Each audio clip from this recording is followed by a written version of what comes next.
thank you for joining me today. It's Andrea here, and today I thought I'd share with you a recipe from my friend Michael at Chow with Lao. Deep fried salt and pepper squid. But instead of deep frying, I'll be using my trusty air fryer. If you haven't visited Michael's channel before, I encourage you to do so. He has some amazing recipes there that you won't want to miss out on. And he's a really nice guy too. He and my husband often have long chats late into the evening UK time, probably scheming about something or other. Okay now, so it's hard to argue with the deliciousness of salt and pepper squid. It's certainly a dim sum favorite of ours, but only on occasion because it's not the healthiest of dishes. So I thought I'd go away from the traditional way of making it and see if I could make it a little bit less oily. Now, air frying is still frying, but it does use less oil. And I know there are a lot of people out there who are like me who would prefer to not have to deep fry if we can help it. So I thought I'd give it a go and share with you my twist on his awesome recipe. So let's get started. So for this recipe, we're going to have 2 squids, 1 cup of cornstarch, 1 teaspoon of white pepper, 1 teaspoon of salt, 1 egg, 1 teaspoon of sesame oil, 5 cloves of garlic, half of a small onion, and 2 chili peppers. Now Michael says that you can use fresh or frozen, and the theme of my channel is simple Asian cooking, so for this time around, I'm going to use frozen squid, which has already been prepared and cleaned and thawed. First, we're going to slice our squid lengthwise all the way through.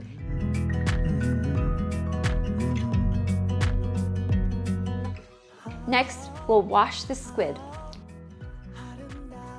Bring it back to the cutting board and lightly score the inside, not the outside, the inside of the squid. The inside of the squid has a layer of membrane that can be tough to bite through when cooked. Scoring it will cut up the membrane so that when you take your bite, you're not forced to pop the whole thing in your mouth because you can't bite through it. Yes, a problem I've definitely had in the past. Next, we're going to combine our cornstarch, salt, and white pepper. In another bowl, we'll crack and lightly beat our egg and add in the sesame oil. I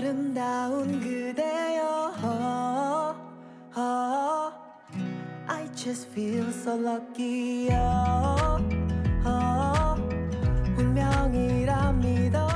To the beaten egg mixture, we'll add about a tablespoon of the cornstarch mixture to thicken it up. Thickening the egg mixture helps to build a thicker coating on the squid. And now Michael's secret weapon for extra crunch is water. Genius, really. We'll do just as he does. Spritz some water into the cornstarch mixture. Stir. Spritz again, stir, and spritz one more time and stir. By doing this, we're allowing some of the seasoned cornstarch to clump together. And when we put our pieces of squid to coat, the clumps will naturally stick to the squid to make a thicker coating, giving you little explosions of additional flavor every few bites. I tried it and cannot disagree. Add the squid to the egg mixture and stir.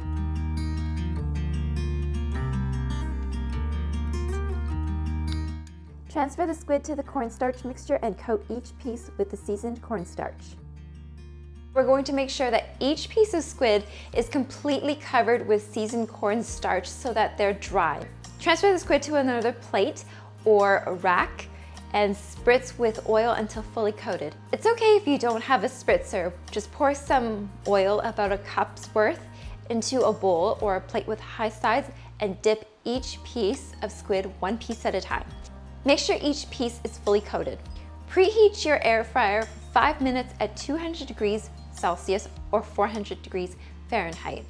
Once your air fryer is done preheating, place the pieces of squid into the basket, making sure not to overcrowd. If you have a small air fryer like mine, you'll have to do this in batches. Return the basket to the air fryer and set the timer to 13 to 15 minutes at 200 degrees Celsius or 400 degrees Fahrenheit. While your squid is air frying, slice half of a small onion, roughly chop 5 cloves of garlic, and slice as many chilies as you can handle. I'll be slicing 2 Thai red chilies. In a wok over medium-high heat, warm the oil, then add in the onions and saute for 2 to 3 minutes. Then add in the garlic and the chilies and saute for another minute. By now, your squid should be ready too. Throw them into the mix and saute for another minute, just to combine. Transfer to a plate, garnish with cilantro, and serve hot. And here it is, friends, the air-fried version of Michael's salt and pepper secret weapon recipe. All right, friends, so now after all that hard work, it's time to eat. Okay, so as you can hear, it's very crunchy.